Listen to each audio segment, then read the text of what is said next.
Muito bem, amigos do Notícias Agrícolas, de volta com vocês, aproveitando a semana para um balanço, onde o fato maior para a produção agrícola foi o anúncio do Plano Safra. Um Plano Safra já muito bem discutido, muito bem retalhado, todo mundo está aprovando, todo mundo está aplaudindo, à exceção, claro, relativo às taxas de juros de 5 a 6% em média.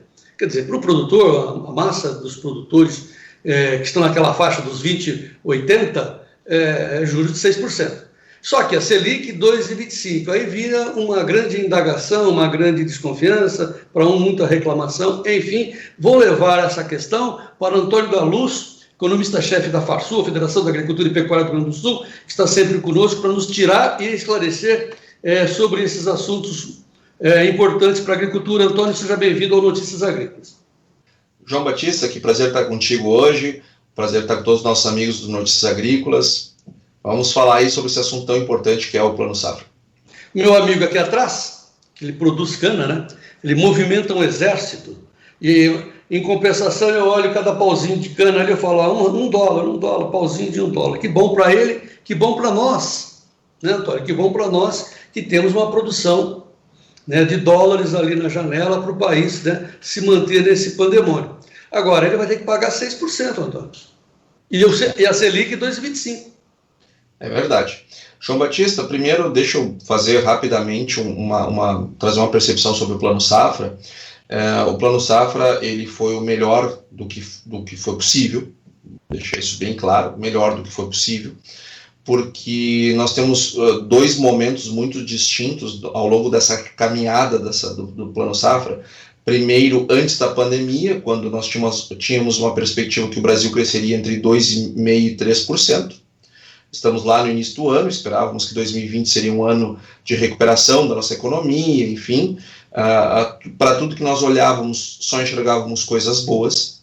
E depois nós temos um período pandêmico, ou seja, a gente sai de uma expectativa de crescimento de 2,5%, 3%, para uma queda do PIB de alguma coisa entre 7% e 8%.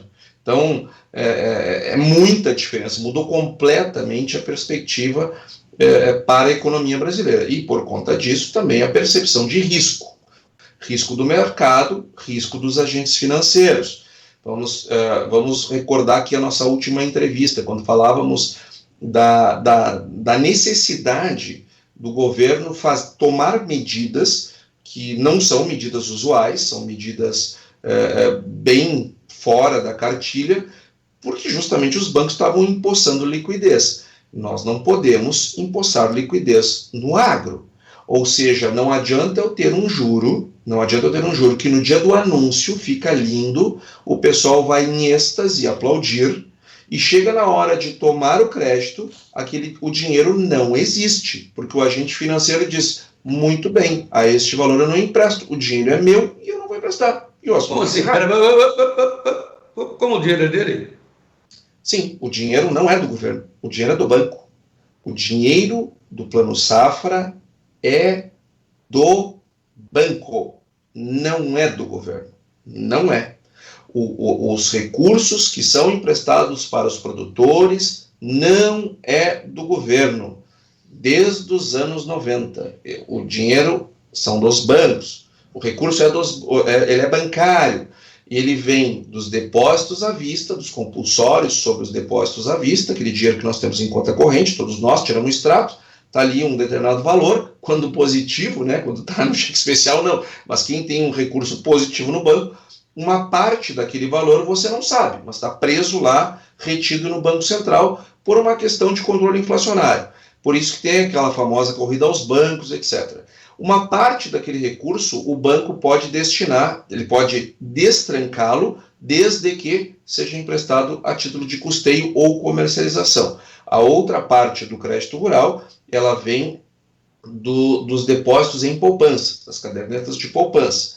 E uma terceira fonte de custeio e comercialização são os recursos livres, que, como o próprio nome sugere, são livres, eles não têm um juro controlado, que aliás é o funding que mais cresce no crédito rural, são justamente os recursos do crédito livre. Então, essas são as três principais fontes absolutamente bancárias de custeio e comercialização. Os investimentos, sim, estes são recursos do BNDES na sua maioria. Muitos bancos usam recursos próprios, no caso do Banco do Brasil, por exemplo. Agora, a maioria é recurso do BNDES, que também é dinheiro da sociedade, através do FAT, através do FGTS, né?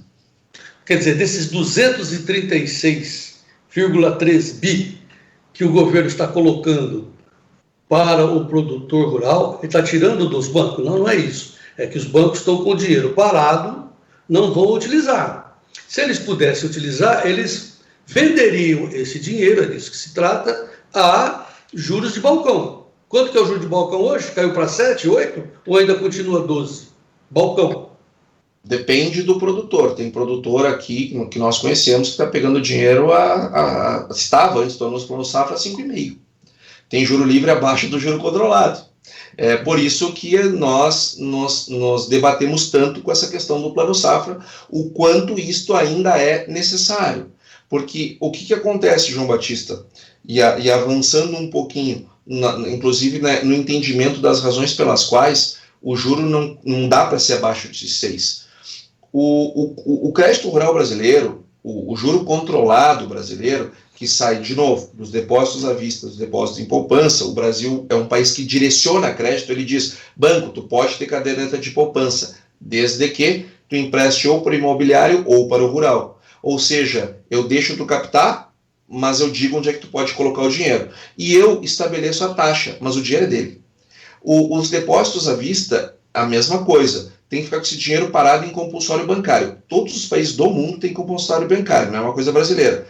Mas, no Brasil, nós criamos uma flexibilização. Tu pode tirar esse dinheiro daqui, desde que tu vai emprestar para os produtores.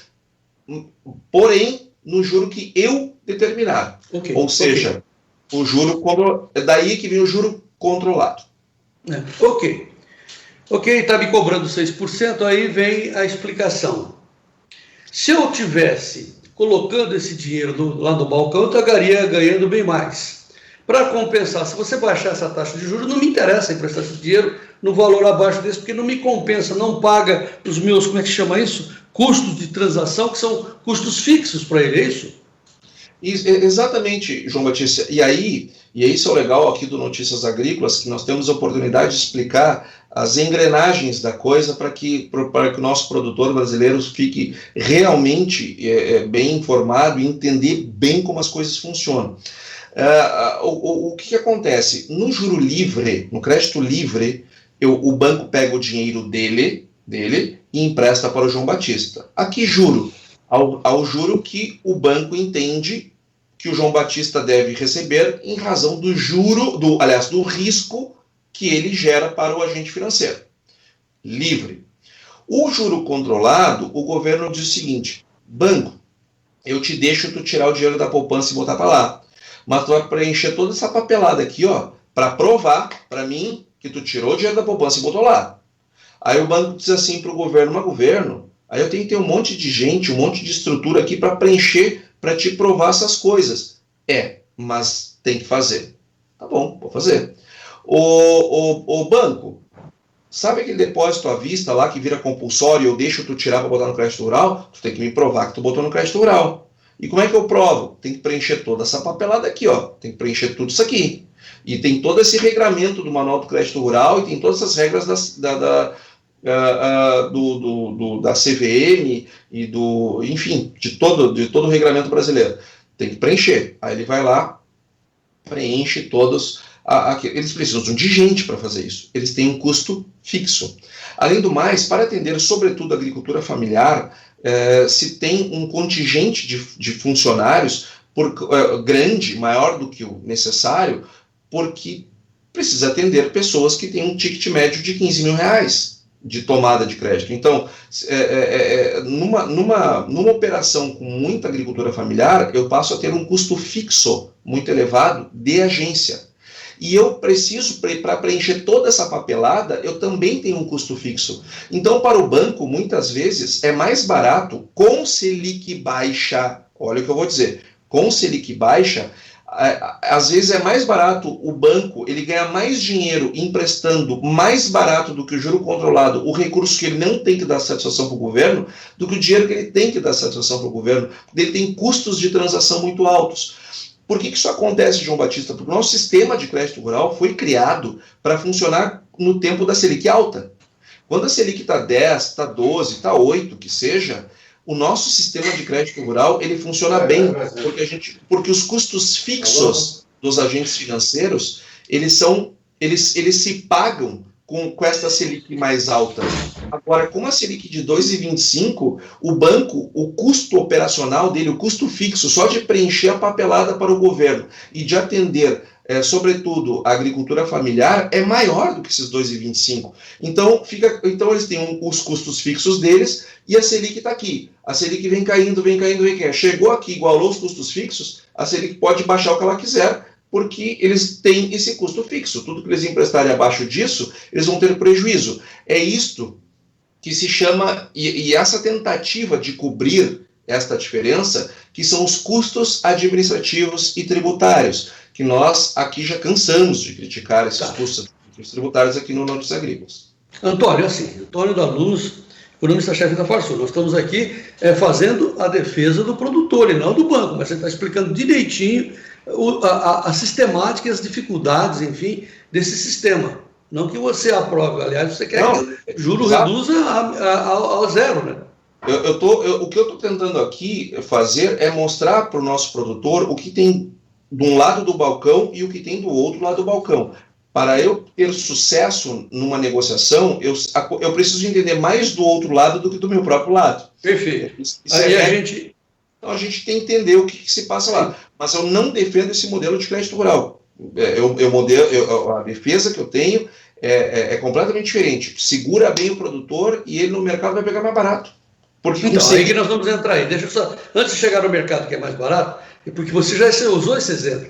Tem produtor que está pegando, o banco está fazendo o empréstimo direto para ele a 5, 5,5%, enquanto que o que ele pegaria no controlado, 6%. Então, por que o banco faz isso? Porque é um cara só que não tem risco. Essa é a dedução, né, Antônio? Com a queda dos 8% para os 6%, esses produtores que tinham oferta de juro livre a 5,5%, sei lá, vai baixar para 4,5% ou coisa do tipo. Ou seja, eu vou ter um juro controlado acima do juro livre, como já existe. Isso não vai acontecer. Isso então, já assim, a conclusão está ligada ao nosso título.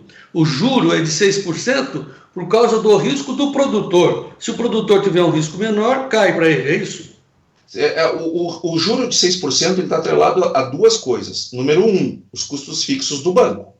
Quando o banco tem que preencher toda uma papelada para dar satisfação para o governo, ele tem que ter estrutura, sistema, agente, etc. Isso tem um custo fixo. A segunda coisa é o risco do produtor. Só que não é o risco do João Batista ou do Antônio, é o risco sistêmico. O que estava acontecendo, o que está acontecendo na economia brasileira? O Banco Central baixa, juro, Selic, né? Baixa compulsório e os bancos empossam o dinheiro. Por quê? Porque eles não querem emprestar por aversão a risco. Se tu bota um juro muito baixo para o agro, sabe o que vai acontecer? Os bancos vão fazer com o agro o que eles já estão fazendo com os outros setores. Vão empossar liquidez, não vão emprestar e o produtor não vai ter dinheiro. E esse por isso que você defende os bancos virtuais, o Nubank, sei lá como é que são os bancos que você defende com unhas e dentes para que o produtor possa se livrar desses custos, chamados custos de transação? Eu sou defensor, sim, dos Nubanks, como tu estás te referindo, mas das fintechs, de uma maneira geral, porque me incomoda muito a concentração bancária no Brasil. Isso é uma coisa que me incomoda. Eu acho o Brasil um país extremamente concentrado. 82% do crédito está em 5 agentes financeiros. Isso é um absurdo. E aí controla todo o coreto e a gente termina trabalhando para pagar banco. É tarifa, goela abaixo, é tudo goela abaixo, é venda casada, goela abaixo, não vai goela abaixo, por quê? Porque são poucos, não dá nem para dizer que é meia dúzia, porque nem meia dúzia são os grandes, né? Então a gente, sim, eu sou entusiasta das fintechs, mas mais do que isso, eu sou entusiasta da abertura total do mercado financeiro brasileiro, que os bancos de fora venham para cá e se instalem aqui e a gente abra a conta onde a gente quiser. Este é o meu pensamento, porque eu não quero trabalhar para banco, ponto. Outra coisa que eu defendo são mecanismos mais modernos de crédito rural. O produtor tem um baita de um papel na mão, que é a CPR. Mas ele pouco usa a CPR, e o uso que ele dá para a CPR, ele usa mal.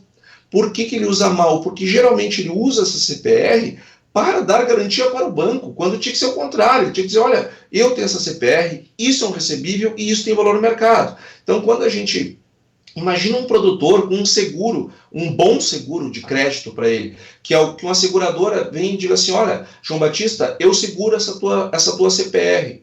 Quando uma seguradora diz, eu seguro essa tua CPR, o que ela está dizendo para o mercado? Mercado, o risco não é mais João Batista, o risco sou eu. Se você não consegue tirar o rating do João Batista, olhe para o meu, eu sou AA, ou seja, a operação é AA, então não tem por que ser 10%, 12%, vem para 5%, vem para 4%, porque vem para 3%, sei lá, porque o risco é baixíssimo, porque se o João Batista não pagar, a seguradora vai pagar. Só que a gente não vai conseguir fazer o omelete se nós não quebrarmos os ovos. A gente precisa mudar, a gente precisa sair desse sistema de crédito, porque ele é antigo, ele é lá dos anos 90, nós estamos em 2020, e ele foi criado para funcionar com Selic alto e não com Selic baixo. Tá bom? Para encerrar, eu vou fazer só uma defesa aqui desse novo Plano Safra, que todo mundo achou brilhante, e estou confirmando com você, porque houve um aumento de 13 bilhões e meio no valor que estava sendo colocado inicialmente, chegou-se, portanto, a 276 bi, né, 236,3 bi, com aumento de 5,9 para custeio, aumento de 6,6 de investimentos. O Pronaf teve 33,1 bilhões de reais nas mãos para financiar a juros de 5% a 6%, a juros de 2,25%, desculpe, de 2,25% a 4%. Isso. Enfim, em resumo, o grosso da tropa vai pagar 6% contra 8% do ano passado. Muito que bem, assim, também tivemos uma ampliação de margem para seguro, que pode atingir 300 mil produtores. Seguro, isso é muito importante. Deixa eu só fazer um parênteses nisso, João Batista, e botar um destaca-texto nessa sua frase. Seguro para nós é a principal política agrícola do Brasil. Nada para nós é mais importante que seguro. A safra 20 que nós plantamos aqui no Rio Grande do Sul e que quebrou a safra com a seca, quando nós plantamos, o que tinha para seguro era 300 milhões, 400 milhões, uma coisa assim. Agora nós temos 1 bi. E a partir de 1º de janeiro do ano que vem, nós vamos ter 1 bi 300. Aumentou 300 milhões de reais, 30% o seguro, só de um ano para o outro. Só o que aumentou de um ano para o outro é mais do que tinha antigamente. E segundo a ministra Tereza Cristina, a meta dela é que o governo Bolsonaro termine lá em 2022 com um seguro de 2,5 bi. Então, isto sim tem que ser saudado, porque nós precisamos do seguro para poder fazer estas novas operações de crédito. Aí o sujeito lá no Mato Grosso vai pensar, mas Antônio, será que eu preciso de seguro? Porque veja, eu sou grande, eu espalho meu risco no território, porque eu tenho uma área bem maior que o Rio Grande do Sul. O Rio Grande do Sul, cara, tem 50 hectares. Se não chover em cima daqueles 50 hectares, para ele já era.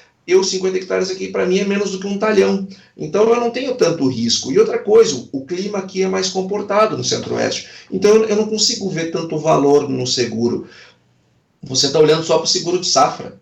Mas você tem que olhar também para o seguro de crédito. A gente pode ter N modalidades de seguro. Imagina você com uma CPR na mão, dizendo que o portador dela, como se fosse um cheque pré, o portador dela tem direito a X sacos de soja, ou de algodão, ou de milho, seja lá o que for, e tem uma seguradora cujo rating é AAA, dizendo para o portador daquela CPR, dizendo o seguinte, olha, quem tiver essa CPR na mão, eu estou garantindo. Não é só o seu João Batista, produtor aqui do Mato Grosso, eu estou garantindo essa CPR.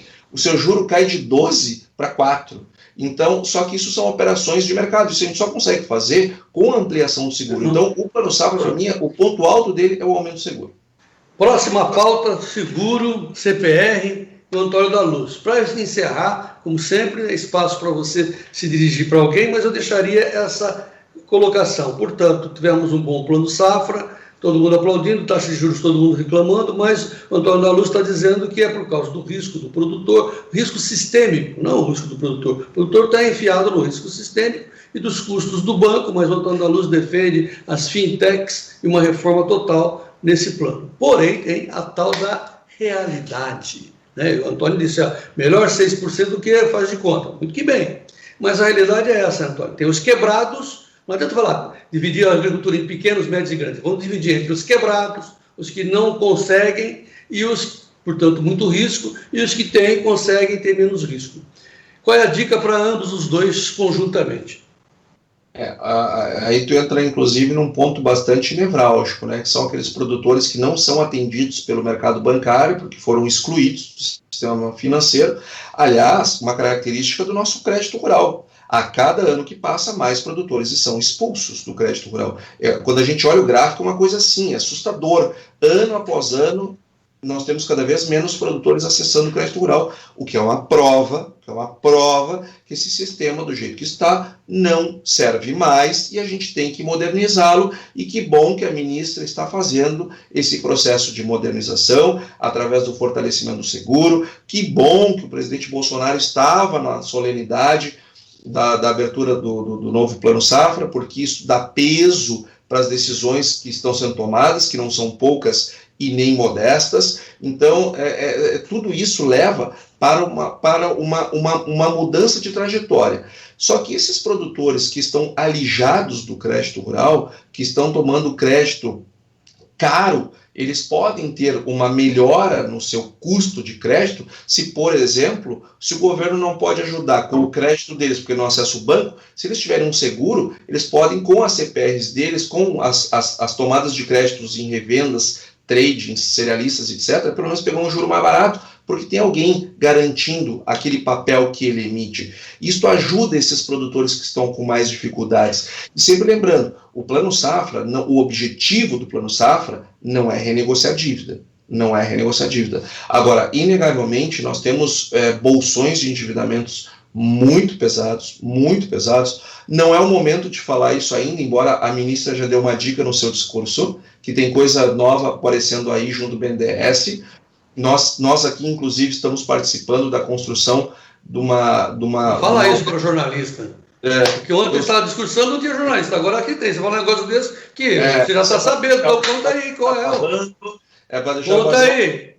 Eu vou ter um compromisso com o João Batista de que quando a gente puder anunciar vai ser a ministra, eu faço questão de a primeira entrevista que der vai ser para o João Batista, explicando detalhadamente como funciona. Agora, está coisas para produtores que estão mais alavancados, que estão endividados, com a tentativa de minimizar, mitigar o endividamento fora do sistema financeiro. Está se trabalhando muito forte com isso. Antônio, mas enfim, mensagem final de boa noite. A mensagem chegou. Um bom final de semana a todos os nossos produtores. Vamos ter união nesse momento, vamos apoiar mais do que criticar. Ninguém tem culpa de estarmos passando por uma pandemia, ninguém tem culpa, nós brasileiros, né, temos culpas por termos uma recessão enorme aí pela frente. Vamos nos unir como povo. Nós, o agronegócio, temos um papel importante, né, não só perante ao nosso setor, mas em relação ao Brasil como um todo. Nem tudo que a gente merece a gente consegue, a gente tem, mas também temos que entender os limites financeiros. E eu não tenho dúvida que não só a ministra, mas o presidente, toda a equipe que se envolveu da agricultura, do Ministério da Economia, do Banco Central, fizeram o máximo que puderam, e nós acompanhamos isso desde o início e somos testemunhas que todo o esforço feito para que fosse dado o melhor Plano Safra foi feito. Mais do que isso, seria sonho e discurso vazio. Muito bem, doutor Antônio da Luz, muito obrigado mais uma vez, brilhante participação. Tenho certeza que os nossos telespectadores, usuários do Notícias Agrícolas, também vão compartilhar dessa satisfação. Muito obrigado, viu, Antônio? Eu que agradeço, João Batista. Um abraço. Até a próxima. Muito bem, amigos do Notícias Agrícolas, em resumo, o Antônio passou sim uma preocupação da necessidade de inovação, de reforma, etc., mas Foi um bom plano, será um bom plano, a agricultura não para, tivemos problemas setoriais, algodão, banana, pesca, todos esses, o leite, todos esses estão sofrendo com a pandemia, mas nós estamos voltando e cada vez mais acreditando no Brasil, com crédito um pouco maior, né? E a necessidade mais premente de nós continuarmos acreditando na necessidade das reformas. Sem reforma, o Brasil continuará caro e você vai ter que pagar 6% por causa desse risco sistêmico que é o custo do Brasil. Vamos reformar, vamos continuar firmes acreditando, portanto, no nosso país. É a nossa mensagem de final de semana, vamos descansar, viva o Brasil e vamos em frente.